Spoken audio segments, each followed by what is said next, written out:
Gente, a eleição do Grêmio é só no final do ano que vem, mas as movimentações dos bastidores elas já começaram, tá? Danley, Paulo Calef, Antônio Dutra Júnior, por que não dizer? Denis Abraão, será que pode pintar outro candidato por parte da situação? Todos esses movimentos estão acontecendo nos bastidores. Eu quero falar sobre isso com vocês a partir de agora.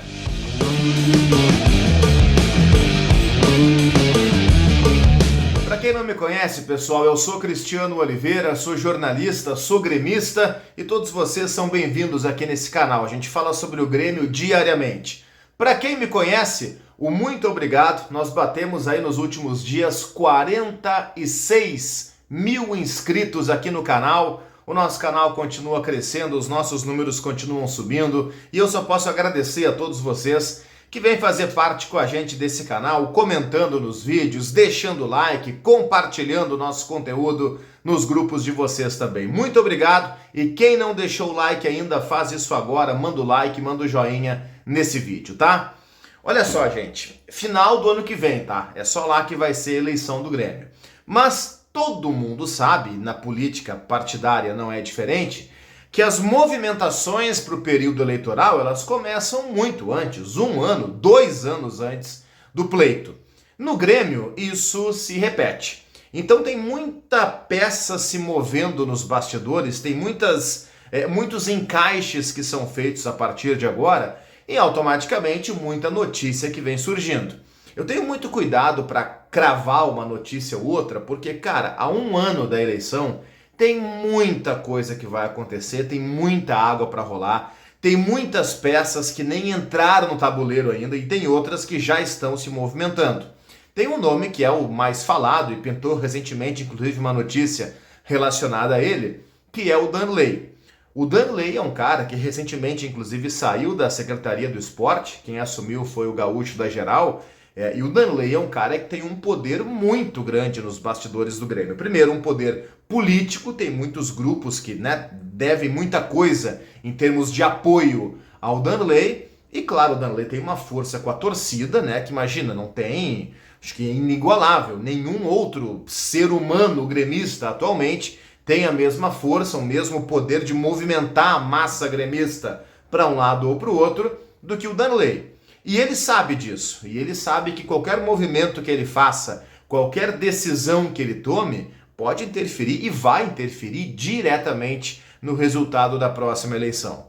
Agora, também é importante dizer o seguinte, gente, muitas pessoas não se dão conta disso. O sócio que vai escolher o próximo presidente do Grêmio, ele vai escolher entre aqueles que passarem para o segundo turno. Tem uma cláusula de barreira para atingir.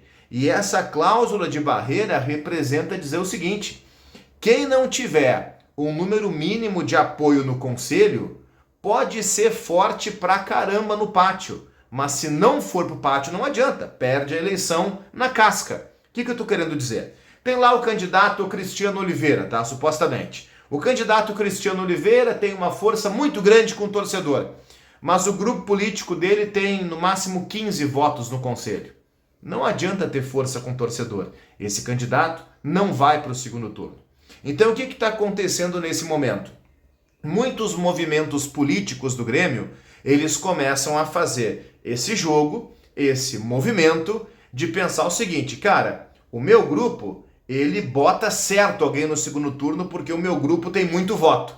Mas o meu grupo não tem um cara que no pátio é capaz de combater. Exemplo, Paulo Calef, que é eu vou chamar de virtual candidato à presidência, ele nunca se colocou nessa posição, tá? O Calef nunca disse eu serei candidato. Mas muitas informações do entorno do Grêmio dão conta de que ele é um candidato fortíssimo. E com o torcedor, o Calef tem uma força também gigantesca. Mas o Calef não é tão forte assim no conselho, certo? Então observe que esse movimento é um movimento importante. A situação, por exemplo, ela é fortíssima no conselho. Agora, a situação do Grêmio hoje, se ela bota um candidato, não faz uma dúzia de votos no pátio. Ou alguém acha que... Vamos pegar os vice-presidentes atuais do Grêmio, o próprio Antônio Brum, que é o do futebol, o Feldens, que é um cara forte politicamente, Eduardo Magriço, que até chegou a ser colocado pela gestão num certo momento para aparecer um pouco mais, esses caras não têm força com o torcedor do Grêmio. Eles têm uma força para ir para o segundo turno com o pé nas costas, porque no conselho eles têm voto de sobra. Agora, com o torcedor, não. E isso pesa. Então, esses cálculos eles começam a ser feitos agora.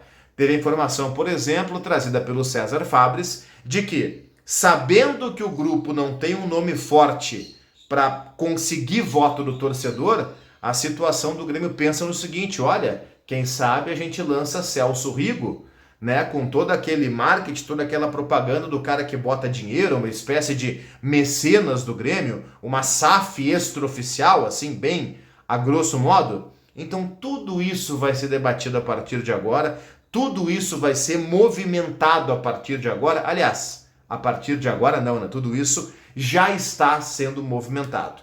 Eu estou muito curioso para ver esse movimento.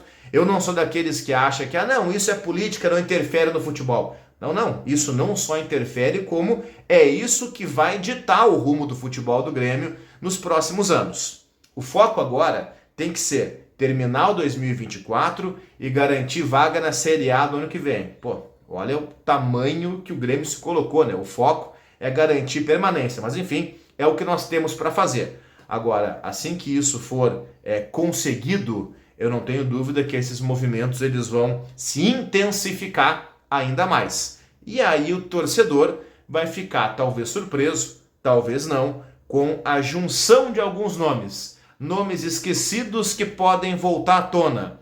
Nomes proeminentes que podem não ser tão fortes assim como eles imaginam. Nomes que são fortes na política, mas não são fortes com a torcida. E nomes que são muito fortes com o torcedor, mas que precisam primeiro pensar em passar eventualmente para o segundo turno. Tudo isso é a política do Grêmio, gente, e ela tá pegando fogo nos bastidores nesse momento. É o que eu posso dizer para vocês. Deixem o like no vídeo, se inscrevam no canal e comentem aqui embaixo.